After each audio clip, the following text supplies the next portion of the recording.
We are the Gujarat Technological University. Since its inception over a decade ago, GTU has been empowering young and curating minds to realize their true potential.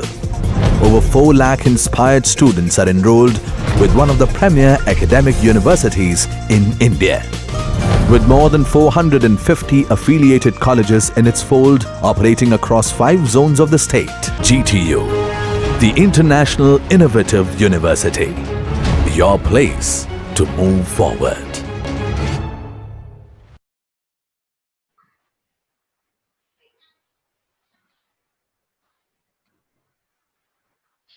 Welcome to complete civil. આજે આપણે discuss કરશું demolition and dismantle techniques. Means કે જે building એની life complete થઈ ગઈ છે એને જેને ડિમોલાઇઝ કરવાનું છે, તો what is demolition and demolition technique, એના વિશે આજે આપણે ડિસ્કશન કરવા જઈ રહ્યા છે. So first of all, what is demolition? ઘણાને ખ્યાલ છે ડિમોલેશન મીન્સ કે કંઈક બિલ્ડિંગ તોડી નાખવું, પણ એક્ઝેક્ટલી ડેફિનેશન શું થાય છે સમજી લઈએ. It is a process to dismantling, destroying any building or structure or any part of by pre-plan and control methods.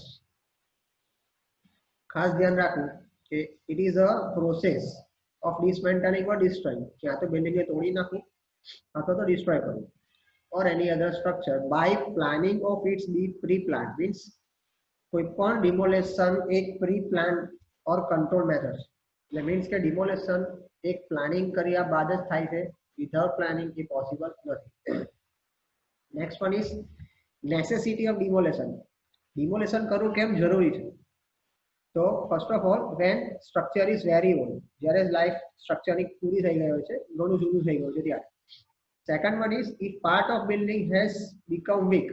May be possible કે બિલ્ડિંગની સ્ટ્રેન્થ હોય પણ એમાંથી અમુક પાર્ટની સ્ટ્રેન્થ નહીં હોય અથવા તો વીક થઈ ગયો, તો ત્યારે ડિમોલેશન જરૂરી બને છે, પર્ટિક્યુલર તે પાર્ટનું. Internal changes area are to be done. If we are discussing or if we are thinking that internal part we have to change, means કે બિલ્ડિંગના ઇન્ટરનલ પાર્ટ આપણે ચેન્જ કરવાનો વિચાર કરીએ છીએ ડ્યુ ટુ આર્કિટેક્ચરલ પર્પસ, તો એના માટે ઇન્ટરનલ પાર્ટનું ડિમોલેશન કરવું જરૂરી છે.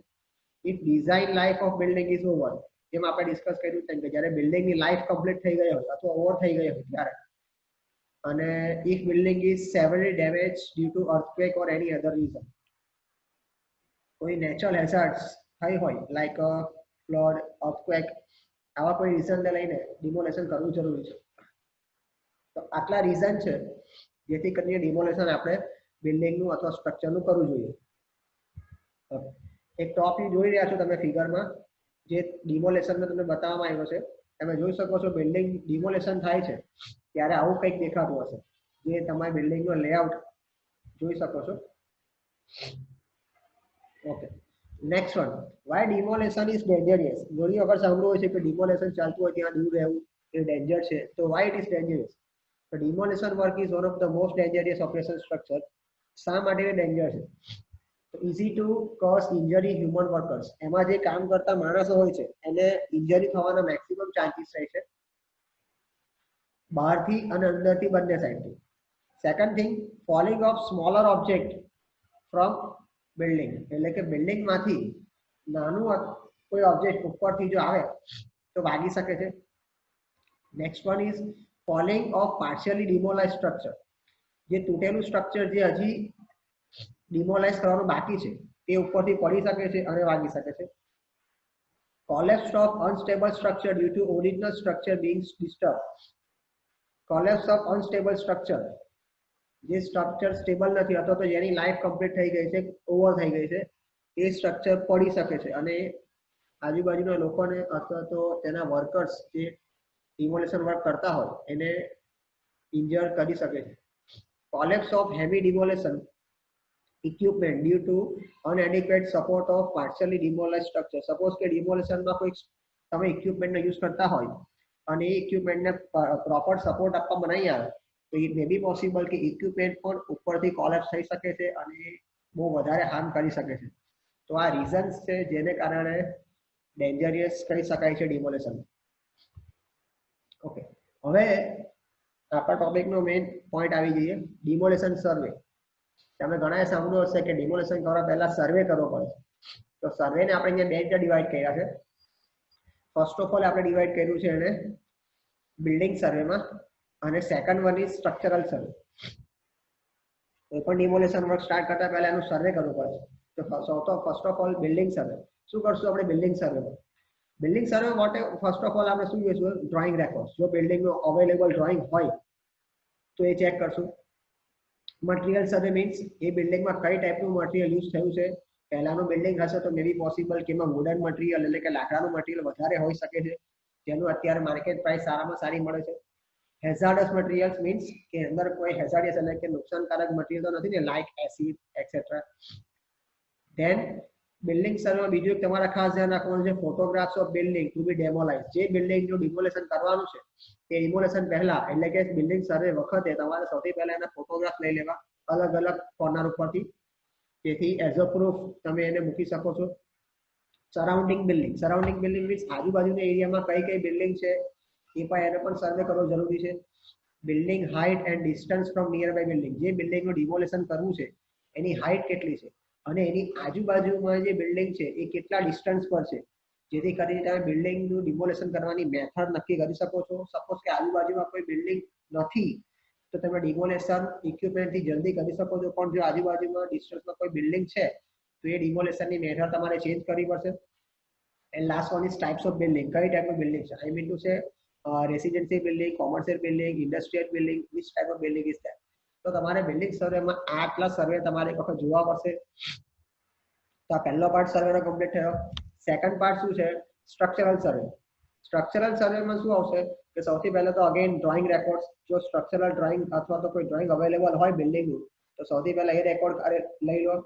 Second thing is special structure. Check કરો કે કોઈ સ્પેશિયલ સ્ટ્રક્ચર તો નથી ને. Special structure means nuclear power plant, dam etcetera. આ ટાઈપના સ્ટ્રક્ચરને સ્પેશિયલ સ્ટ્રક્ચર કહેવામાં આવે છે. એ ટાઈપનું સ્ટ્રક્ચર છે કે નથી તે તપાસ કરો. Second thing behaviour of structure. સ્ટ્રક્ચરનું બિહેવિયર એ ટાઈમે કેવું છે, મીન્સ કે સ્ટેબલ છે નથી, એ બધું ચેક કરો. અને last one is structure support system. Structure support system means કે ફ્રેમ સ્ટ્રક્ચર છે કે બીજું કોઈ સ્ટ્રક્ચર છે એ ખાસ ચેક કરવું જરૂરી છે. તો આ ટાઈપના સ્ટ્રક્ચર સર્વે તમારે ચેક કરવો છે. મીન્સ તમારે બે ટાઈપનો સર્વે કરવાનો રહેશે, બિલ્ડિંગ સર્વે અને સ્ટ્રક્ચરલ સર્વે.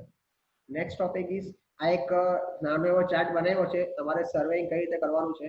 જેમ આપણે આગળ ડિસ્કસ કરીએ તેમ સર્વેઇંગને બે પાર્ટમાં વહેંચવાનું છે, building survey, structural survey. Building સર્વેમાં drawing record, survey line, survey items and hazard materials આટલું ચેક કરવાનું છે.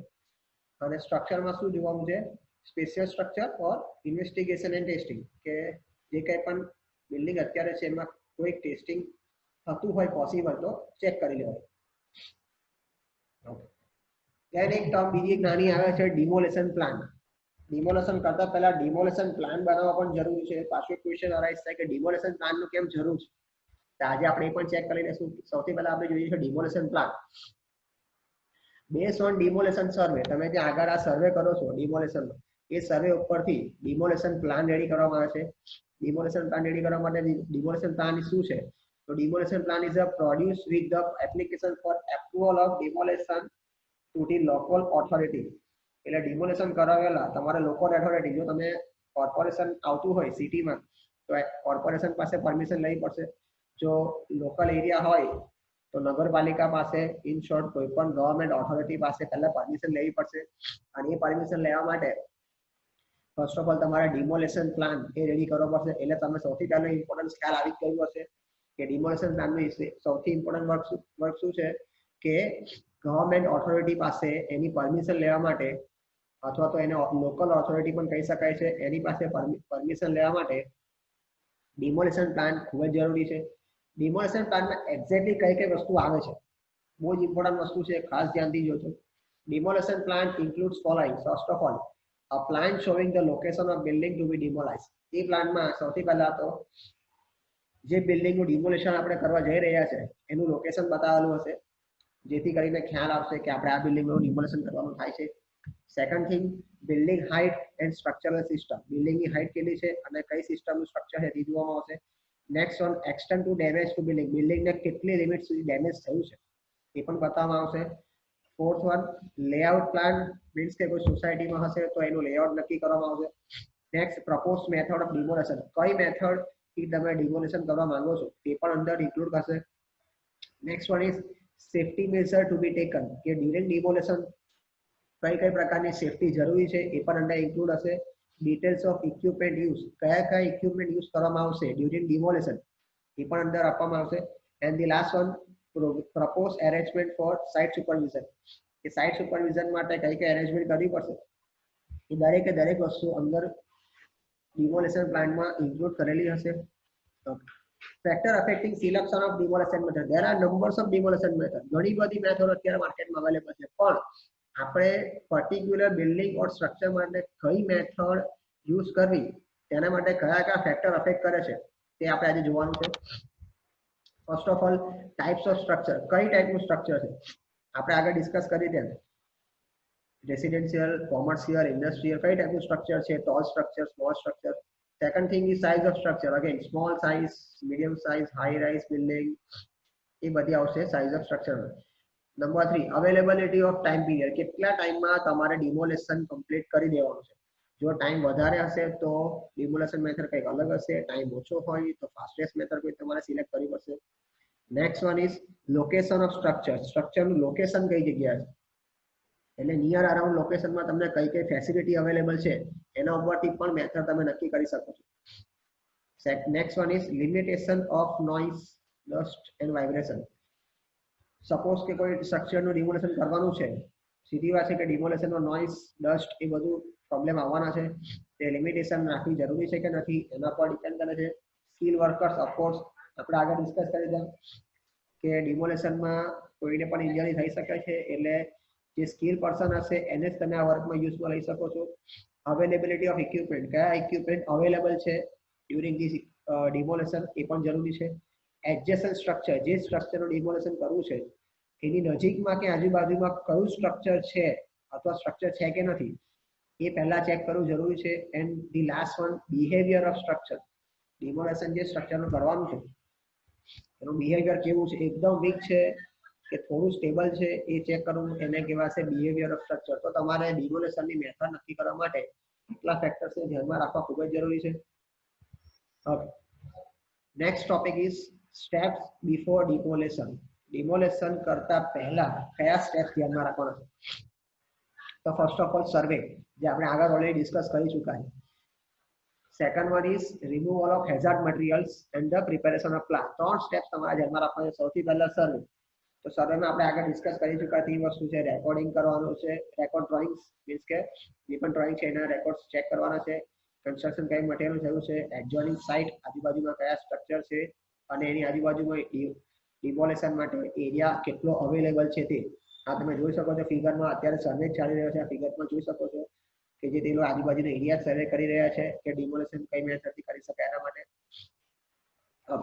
Second one is removal of hazardous materials. જો બિલ્ડિંગમાં કોઈ હેઝાર્ડસ મટીરિયલ છે કે બિલ્ડિંગ ડિમોલેશનમાં ડેન્જરિયસ થઈ શકે છે તો એ મટીરિયલને પહેલા દૂર કરી લો, like acid and all. Okay. Number 3 preparation of plan, demolition plan ready કરો, જે આપણે ઓલરેડી ડિસ્કસ કરી ચૂક્યા છે. હવે આપણે ડિસ્કસ કરશું ડિમોલેશન ટેકનિક્સ. તમે સ્ક્રીન ઉપર જોઈ શકો છો નંબર્સ ઓફ ડિમોલેશન ટેકનિક્સ આપણી પાસે અવેલેબલ છે. આપણે વન બાય વન બધી ટેકનિક્સ જોવાની છે. ડિમોલેશન ટેકનિક્સનો મતલબ એ છે કે આ બધી ટેકનિક્સનો પર્પસ એક જ છે કે એની હાઉ બિલ્ડિંગનું અથવા સ્ટ્રક્ચરનું ડિમોલેશન કરવું, પણ ડિપેન્ડ ઓન સિચ્યુએશન તમે કોઈ પણ મેથડ સિલેક્ટ કરી શકો છો. There are numbers of situation, તો તમે એની ઉપર ધ્યાન રાખીને અલગ અલગ મેથડને ધ્યાનમાં લઈને ડિમોલેશન ટેકનિક્સ યુઝ કરી શકો છો. તો ફર્સ્ટ ઓફ ઓલ જોઈએ આપણે ડિમોલેશન બાય હ્યુમન ઓપરેશન્સ. આપણી કન્ટ્રીમાં સૌથી વધારે અને નોર્મલ કેસમાં સૌથી પહેલી આ જ મેથડ યુઝ થાય છે, ડિમોલેશન બાય હ્યુમન ઓપરેશન્સ. તો નોર્મલી એને મેન્યુઅલ ડિમોલેશન પણ કહેવામાં આવે છે. ક્યારે યુઝ થશે કે this method particular suitable for use in smaller site or congested space. એ મીન્સ કે નાની સાઇટ હશે અને આજુબાજુનો એરિયામાં કન્જસ્ટેડ સાઇટ હોય, એટલે મીન્સ કે સ્પેસ અવેલેબલ નથી, અથવા તો એ સાઇટ ઉપર ઇક્વિપમેન્ટ ઓર મશીન જે મોટી સાઇઝના છે એ જઈ શકે એમ નથી, તો એવી સાઇટ ઉપર તમે આ મશીન યુઝ કરી શકો છો. મીન્સ કે આ મેથડમાં નોર્મલી હેમરનો યુઝ કરવામાં આવે છે અને ધીમે ધીમે એને તોડવામાં આવે છે. આ મેથડમાં હ્યુમન પાવર યુઝ કરવામાં આવે છે અને આ મેથડ થોડી મશીન અથવા તો બીજી બધી મેથડની કમ્પેરમાં સ્લો છે, પણ પર્ટિક્યુલરલી જે સાઇટ પર કન્જસ્ટેડ એરિયા છે અને સ્પેસ અવેલેબલ નથી, ઇવન સ્ટ્રક્ચરની સાઇઝ પણ ખૂબ જ નાની છે, તો એવી જગ્યાએ આ મેથડ પ્રિફરેબલ છે, આ મેથડ યુઝ કરી શકાય છે. એના ઇક્વિપમેન્ટ તમે સ્ક્રીન ઉપર જોઈ શકો છો. હેમર મોસ્ટલી યુઝ થતો હોય છે એમાં. આ એનો એક પીક છે જે મેન્યુઅલી મેથડ છે, તમે જોઈ શકો છો. ઓકે, બ્રેકલિંગ બોલ મેથડ. બ્રેકલિંગ બોલ મેથડમાં શું થાય છે કે એક સ્ટીલનો બોલ છે જેને ક્રેન વડે હેંગ કરવામાં આવે છે અને જે બિલ્ડિંગ અથવા તો બિલ્ડિંગના જે પાર્ટને તમારે ઇમ્પેક્ટ ડિસ્ટ્રક્ટ કરવો છે એટલે કે તોડવો છે, એની પર તેને જોરથી ઇમ્પેક્ટ કરવામાં આવે છે જેથી કરીને એ તૂટી જાય છે. બ્રેકલિંગ બોલમાં એક ક્રેનનો યુઝ કરવામાં આવશે, એની પર એક સ્ટીલ બોલને હેંગ એટલે કે લટકાવવામાં આવશે. એ બોલનું મિનિમમ વેટ 2 ટન 2 ટન જેટલું હોય છે મિનિમમ, અને મેક્સિમમ 4 થી 5 ટન જેટલું હોઈ શકે છે. તમે ફિગરમાં જોઈ શકો છો. આ સ્ટીલ વાયર છે, સ્ટીલ વાયરની ઉપર એક આયર્નનો બોલ લટકાવવામાં આવ્યો છે એટલે સ્ટીલ બોલ પણ કહી શકાય છે. સપોઝ મારે આ બોલને બ્રેક કરવી છે તો એની પર એ બોલને ઇમ્પેક્ટ કરવામાં આવે છે જેથી એ બોલ ઇમ્પેક્ટથી તૂટી શકે છે. તો બ્રેકલિંગ બોલનો method it is also demands experience person. Of course કે આ એક મેથડ એવી છે કે એક્સપિરિયન્સ પર્સન ઓપરેટર માટે હોવો જોઈએ, અથવા તો અનએક્સપિરિયન્સ પર્સન જો રહેશો તો એનાથી મે બી પોસિબલ કે આ મેથડ દ્વારા ડિમોલેશન નહીં કરી શકે. બીજી એક ખાસ વસ્તુ કે in case in this process operated inside building sufficient clear, જો તમારે આ મેથડ બિલ્ડિંગની અંદર યુઝ કરવી છે તો બિલ્ડિંગની અંદર એક સફિશિયન્ટ ક્લિયરન્સ એટલે કે સ્પેસ હોવો જોઈએ જેથી ઇન્ટરનલ પાર્ટને પણ તોડી શકે છે. તમે સ્ક્રીન પર જોઈ શકો છો બ્રેકલિંગ બોલ મેથડ. આ બ્રેકલિંગ બોલ આને કહેવાય છે જે આયર્ન અથવા સ્ટીલનો બનેલો હોય છે. ઓકે, યુઝિંગ ઓફ બ્રેકલિંગ બોલ મેથડ ક્યાં યુઝ કરી શકાય? The use of Brickling ball method requires a crane. સીધી વાત છે, હમણાં આપણે જસ્ટ વાત કરી ત્યાં આટલું હેવી સ્ટીલ બોલ છે એને ઉચકવા માટે ક્રેનની જરૂર પડશે. એટલે સ્ક્રીન સૌથી પહેલા તો ક્રેનની રિક્વાયર હશે. The destruction of building is caused by the impact energy. So the steel ball suspended from a crane. Steel બોલને ક્રેન ઉપર લટકાવવામાં આવે છે એટલે ક્રેનની જરૂર છે. Brickling ball can be operated by outside or inside a building. બ્રેકલિંગ બોલ એ બિલ્ડિંગની outer side એટલે કે બહારની સાઇડ અને ઇનસાઇડ એટલે કે અંદરની સાઇડ બંને સાઇડ યુઝ કરી શકાય છે. In case the process is operated inside the building, એટલે તમારે બિલ્ડિંગની અંદર જો પ્રોસેસ કરવી હોય, બ્રેકલિંગ બોલ યુઝ કરવો હોય તો બિલ્ડિંગની અંદર તમને ક્લિયરન્સ એટલે કે સ્પેસ વધારે જોઈશે જેથી યુઝ કરી શકાય. This also demands experience operators. આમ જસ્ટ ડિસ્કસ કરી તેમ કે બ્રેકલિંગ બોલ માટે એક વેલ એક્સપિરિયન્સ પર્સનની જરૂર પડશે. Next topic is or next method is pusher arm method. નામ ઉપરથી ખ્યાલ આવશે કે કોઈ વસ્તુને પુશ કરવામાં આવે છે અને બિલ્ડિંગના એલિમેન્ટને બ્રેક એટલે કે તોડવામાં આવે છે. The pusher arm method is not recommended for large building on confined site, but it's good for masonry in field structure. આ મેશનરી બિલ્ડિંગ માટે અથવા તો મેશનરી વોલ બ્રેક કરવા માટે સૌથી વધારે બેસ્ટ ઓપ્શન છે. The building is pushed over its stage by horizontal force from machine. Machine દ્વારા એક પુશ એટલે કે એક ફોર્સ લગાવવામાં આવે છે, હોરિઝોન્ટલ ફોર્સ એટલે હોરિઝોન્ટલી ધક્કો મારવામાં આવે છે જેથી બિલ્ડિંગ ઇઝીલી ડાઉન જશે અથવા તો તૂટી જશે. તમે એક ફિગરમાં જોઈ શકો છો બિલ્ડિંગ માટે આ એક આર્મ એટલે કે હાથ જેવો ભાગ છે, આ ક્રેન છે જે તમારા બિલ્ડિંગને પુશ એટલે કે ધક્કો મારે છે જેથી બિલ્ડિંગ બ્રેક થઈ શકે છે. તો આ એક બિલ્ડિંગ બ્રેક કરવાની અથવા તો ડિમોલેશનની બીજી એક મેથડ છે જે હાઈ રાઇઝ બિલ્ડિંગમાં યુઝ કરી શકાય છે. તમે જોઈ શકો છો કે મલ્ટી સ્ટોરી બિલ્ડિંગ હોય અને ફિગરમાં પણ તમે દેખાય જ છે, તો મલ્ટી સ્ટોરી બિલ્ડિંગ માટે આ બેસ્ટ ઓપ્શન છે જો ઇઝીલી અને ટાઈમ ઓછો જાય એ મેથડ એક છે. નેક્સ્ટ મેથડ એક થર્મિક લેન્સ ટેકનિક. આ મેથડમાં મેક્સિમમ હીટિંગ આપવામાં આવે છે સ્ટ્રક્ચરલ એલિમેન્ટને અને પછી એને બ્રેક કરવામાં આવે છે. થર્મિક લેન્સ ટેકનિક આ થર્મલ લેન્સ હોલ્ડર અને ઓક્સિજન આપવામાં આવે છે જેથી મેક્સિમમ હીટ કરી શકે છે. તો કેટલું હીટ જશે? તો in ignition a flame is produces access 2500 Celsius એટલે કે 2500 સેલ્સિયસ જેટલું ટેમ્પરેચર આપવામાં આવે છે જેથી કોન્ક્રીટમાં રહેલું રેન્ફોર્સમેન્ટ અને કોન્ક્રીટ બંને એ ડિમોલેશ થઈ શકે છે. તમે ફિગરમાં જોઈ શકો છો એક પર્સન એ બિલ્ડિંગ એલિમેન્ટને હીટિંગ આપી રહ્યો છે અને હીટિંગનું ટેમ્પરેચર કેટલું છે 2500 સેલ્સિયસ અને આ ટેમ્પરેચરે બિલ્ડિંગમાં રેન્ફોર્સમેન્ટ અને કોન્ક્રીટ બંને મેલ્ટ થઈ શકે છે અને એ તૂટી શકે છે. Next method is concrete સોવિંગ method. સોવિંગ એટલે કટ કરવું. કોઈ પણ વસ્તુને કટ કરવું હોય તો એને સોવિંગ કહેવાય. તો કોન્ક્રીટ કટ મેથડ અથવા તો concrete સોવિંગ method. Concrete sawing method, a new range of concrete sawing equipment has been developed in aid of demolition. તમે ફિગર ને બતાવો ને તરત ખ્યાલ આવી જશે. જોઈ શકો છો ફિગરમાં એક કટર આપેલું હોય છે. જે કટરથી કોન્ક્રીટમાં કટિંગ કરવામાં આવે છે જરૂરી જગ્યાએ અને એની સાઇઝ મુજબ. કોન્ક્રીટ શોવિંગના પણ અલગ અલગ ટાઈપ છે. ફર્સ્ટ ઓફ ઓલ છે ફ્લેટ શોવિંગ. કોના માટે યુઝ થશે? ફ્લોર્સ માટે. Maximum depth up two 500 mm. જ્યારે ફ્લોરની થિકનેસ 500 mm સુધી હશે તો એ કટિંગ માટે ફ્લેટ શોવિંગનો યુઝ થશે. Second one is wall sawing. Wall sawing means RCC વોલને કટ કરવી છે અને એની ડેપ્થ અપ ટુ 1000 mm સુધી હશે તો 1000 mm સુધી વોલ કટિંગ માટે આરસીસી વોલ માટે વોલ શોવિંગ આવશે. વાયર શોવિંગ, આરસીસી વાયર અથવા તો સ્ટીલ વાયર હશે એને કટ કરવા માટે wire sawing. Hand sawing to cut RCC, light weight concrete જે કહેવાય છે તે, અને જેની ડેપ્થ 150 mm સુધી હશે એના માટે આવે છે hand showing. And the last one is diamond grinding. Diamond તમને કદાચ ખ્યાલ હશે, ઇટ ઇઝ એડવાન્સ ટેકનિક. બહુ જ હાર્ડ મટીરિયલ હોય જે નોર્મલ શોવિંગ થી કટ થઈ શકે એમ નથી તો એના માટે પછી ડાયમંડ ગ્રેડ યુઝ કરવામાં આવે છે. ડાયમંડ એટલું હાર્ડ મટીરિયલ છે તે કોઈ પણ બીજા મટીરિયલને કટ કરી શકે છે.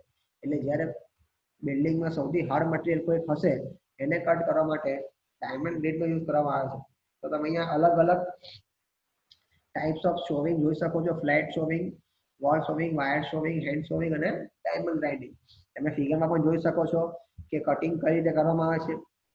બીજી એક ફિગર બતાવશું સ્ક્રીન ઉપર, તમે એ પણ જોઈ શકો છો કે કોન્ક્રીટને એકચ્યુઅલમાં કઈ રીતે કટ કરીને ડિમોલાઇઝ કરવામાં આવે છે. તમે અહીંયા સ્ક્રીન ઉપર જોઈ શકો છો એક કટર એ ખૂબ જ સ્પીડમાં ચાલી રહ્યું છે જેથી કરીને એમાં પાણી પણ સાથે એડ કરવામાં આવે છે. વોટર ઇન્જેક્ટ કરવાનો પર્પસ એક જ છે કે જેથી કરીને કટિંગ કરશો ત્યારે હીટ જનરેટ થાય અને હીટ એટલે કે ગરમી લાગે તો આ કટર અને સરફેસ વચ્ચે ગ્રીપ આવી જાય અને કટર અટકી જશે. એ હીટ જનરેટ નહીં થાય અથવા ઓછી થાય એના માટે એમાં પાણીની પાઇપ મૂકેલી છે. આ જોઈ શકો છો અહીંયા એપ્લાય કરવામાં આવે છે પાઇપથી પાણી નાખવાથી ગ્રીપ એટલે કે સરફેસ અને આ જે કટર છે એની વચ્ચે ગ્રીપ એટલે કે ફ્રિક્શન નહીં થાય અને હીટિંગ જનરેટ ઓછું થાય જેથી પાણી નાખવામાં આવે છે. નેક્સ્ટ મેથડ તમે જોઈ શકો છો પ્રેશર ચેકિંગ. પાણીના પ્રેશરથી કોઈ સરફેસને તોડી નાખવામાં આવે. સરફેસ પાસે બહુ ઓછી સ્ટ્રેન્થ હોય અને આજુબાજુમાં પ્રેશરથી પાણી આપી શકાય એટલી પોસિબિલિટી હોય તો પાણીનો જેટ નાખવામાં આવે છે અને એને તોડી નાખવામાં આવે છે. તમે સ્ક્રીન ઉપર જોઈ શકો છો પાણીના ફૂલ પ્રેશરથી અથવા કે જેટથી સ્ટ્રક્ચરને અને તોડવામાં આવે છે. બહુ સિમ્પલ મેથડ છે પણ એના માટે પાણીનો સોર્સ ખૂબ જ જરૂરી છે. Next method is bursting. Bursting મેથડનું કામ શું છે? તો બર્સ્ટિંગ મેથડમાં સ્ટ્રક્ચરના કોમ્પોનન્ટમાં નાના ડ્રીલ એટલે કે હોલ કરવામાં આવે છે અને એ હોલ કર્યા બાદ તેમાં નાના હોલમાં એક પ્લન્જર નાખવામાં આવે છે. તમે જોઈ શકો છો the plunger bursters consist of two central cylinder down inside the hole. Plunger એ હોલની અંદર ઉતારવામાં આવે છે અને ત્યારબાદ એ હોલમાં અંદર પ્રેશર આપવામાં આવે છે જેથી સ્ટ્રક્ચરલ મેમ્બરમાં ક્રેક પડશે. તમને હું ફિગર બતાવું જેથી તમને એક્ઝેક્ટલી ખ્યાલ આવશે. તમે આ ફિગરમાં જોઈ શકો છો આ એક હોલ તમને દેખાય જ છે એવો સેમ હોલ આમાં પણ હતો. આ તમે જોઈ શકો છો પ્લન્જર હોલમાં અંદર ગયું છે. અંદર ગયા બાદ ઇન્ટરનલ પ્રેશર ક્રિએટ કરવામાં આવે. ઇન્ટરનલ પ્રેશર આપવાને કારણે સ્ટ્રક્ચરલ મેમ્બરમાં પ્રેશર આવે છે અને જેથી ક્રેક ડેવલપ થાય છે અને ક્રેક ડેવલપ થવાને કારણે એ સ્ટ્રક્ચરલ મેમ્બર ડિમોલાઇઝ એટલે કે ડિસમેન્ટલ તૂટી જાય છે. તો આ રીતે સૌથી પહેલા એમાં ડ્રીલ એટલે કે હોલ કરીને અંદર ઇન્ટરનલ પ્રેશર ક્રિએટ કરીને અંદર ક્રેક આપવામાં આવે છે અને સ્ટ્રક્ચરલ મેમ્બર તોડવામાં આવે છે. ઓકે, નેક્સ્ટ મેથડ આપણે જોઈશું explosive demolition.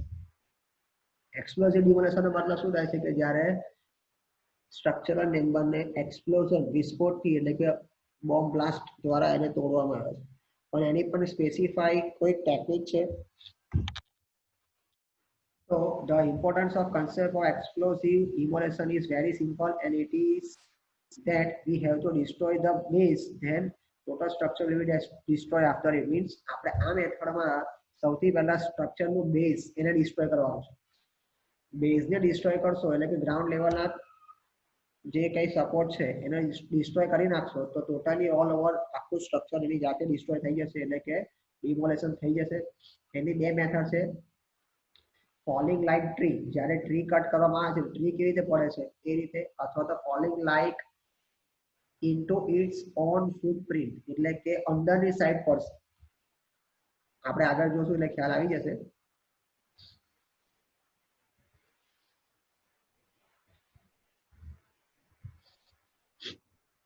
In most countries, blasting on site is covered by regulations. ગવર્મેન્ટના રૂલ્સ અને રેગ્યુલેશન્સ પ્રમાણે તમે બ્લાસ્ટિંગ કરી શકો છો, એ સિવાય નથી કરી શકાતું. For the demolition of concrete, કોન્ક્રીટમાં ડિમોલેશન તમારે કરવું હશે બ્લાસ્ટિંગ માટે તો સૌથી પહેલા કોન્ક્રીટમાં તમારે ડ્રીલ હોલ કરવા પડશે. ડ્રીલ હોલ કર્યા બાદ તેમાંથી કોન્ક્રીટ સાફ કરીને બહાર કાઢી નાખવું પડશે, અને એ હોલમાં તમારે ચાર્જ એટલે કે એક્સપ્લોઝિવ મટીરિયલ અંદર ફિલ કરવું પડશે. જે કંઈ પણ આપણે હોલ કર્યા છે એ હોલમાં તમારે એક્સપ્લોઝિવ મટીરિયલ અંદર ફિલ કરવું પડશે. ત્યારબાદ એ સ્ટ્રક્ચરને એક્સપ્લોઝિવ ફિલ કર્યા બાદ એને તમે ડિસ્ટ્રોય કરી શકો છો. ત્યાં ફર્સ્ટ ઓફ ઓલ જેવું છે ફોલિંગ લાઇક ટ્રી, પહેલી મેથડ આપણે જોઈએ તો ફોલિંગ લાઇક ટ્રી, તમે બિલ્ડિંગ જોઈ શકો છો ફિગરમાં કે જે રીતે ટ્રી પડે છે તે રીતે આખું આખું બિલ્ડિંગ પડી ગયું છે. પણ આ મેથડ યુઝ ત્યારે જ થશે કે જ્યારે આજુબાજુમાં ફ્રી સ્પેસ અવેલેબલ હોય. અહીંયા સ્ક્રીન પર લખ્યું છે this is the most commonly used type of implosion when free space is available. જ્યારે આજુબાજુના એરિયામાં વધારે સ્પેસ અવેલેબલ હશે ત્યારે જ આ મેથડ યુઝ કરી શકાય, જેથી કરીને કોઈ નુકસાન નહીં થાય. Okay.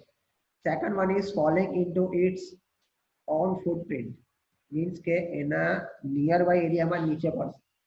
when the free space are not available, આજુબાજુના એરિયામાં અવેલેબલ સ્પેસ નથી, જગ્યા નથી, તો તમે આ મેથડ યુઝ કરી શકો છો, જેથી કરીને બિલ્ડિંગ એના એરિયામાં જ પડશે, આજુબાજુના એરિયામાં નહીં પડે.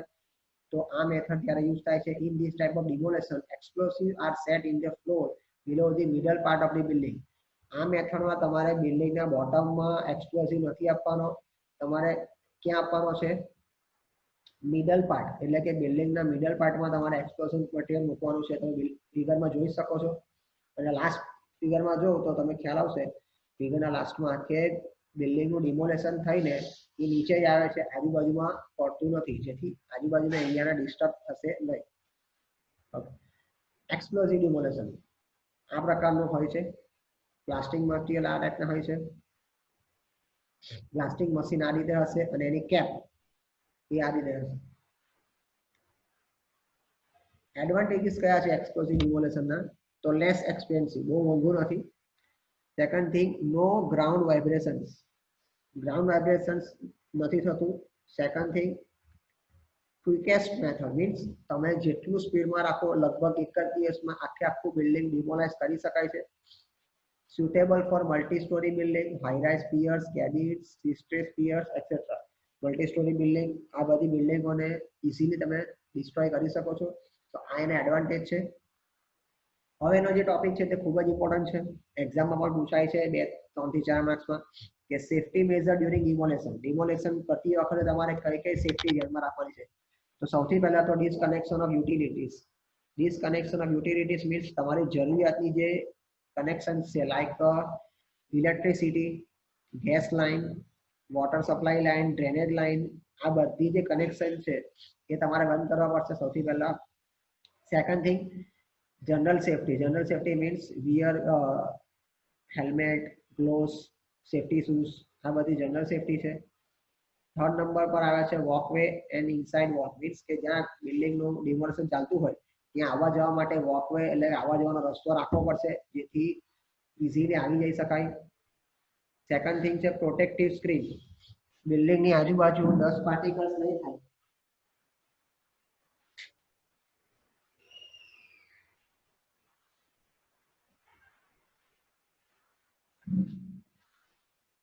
દસ પાર્ટિકલ જો વધારે ઉડતા હોય તેના માટે પ્રોટેક્ટિવ સ્ક્રીન મૂકવામાં આવે છે. ગ્રીન કલરનું લગભગ કાર્પેટ જેવું આવે છે, જે આજુબાજુની બિલ્ડિંગને ડિસ્ટર્બ નહીં થાય, જેથી કરીને પ્રોટેક્ટિવ સ્ક્રીન લગાવવામાં આવે છે. Next one, temporary support.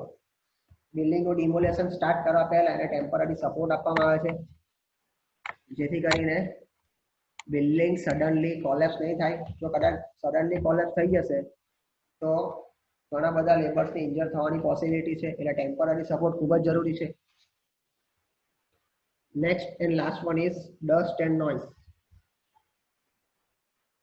ઓછામાં ઓછો અવાજ થાય અને ધૂળ નીકળે એવી તમારે પોસિબિલિટી રાખવાની છે. તો તમે આ જોયા છે સેફટી મેજર્સ ડ્યુરિંગ ડિમોલેશન. ફરીથી એક વખત ડિસ્કસ કરી લઈએ આપણે કે કયા કયા સેફટી મેજર્સ તમારે ધ્યાનમાં રાખવાના છે ડિમોલેશનના ટાઈમે. સૌથી પહેલા આપણે જોયું છે disconnection of utilities, power connection, gas connection, water supply, drainage line, આ બધા કનેક્શનને તમારે બંધ કરવાના છે. સેકન્ડ થિંગ, સેફટી મેજર્સ કયા કયા છે એ તમને ખબર જ છે. હેલ્મેટ, સેફટી શૂઝ, ગ્લવ્સ, આ બધી વસ્તુ. નેક્સ્ટ પોઈન્ટ, વોકવે એટલે અંદર આવવા જવાનો રસ્તો તમારે રાખવો પડશે જેથી લેબર ઇઝીલી આવી જઈ શકે. પ્રોટેક્ટિવ સ્ક્રીન એટલે બિલ્ડિંગની આજુબાજુમાં તમારે એક બ્લેન્કેટ ટાઈપ એક સ્ક્રીન લગાવવી પડશે.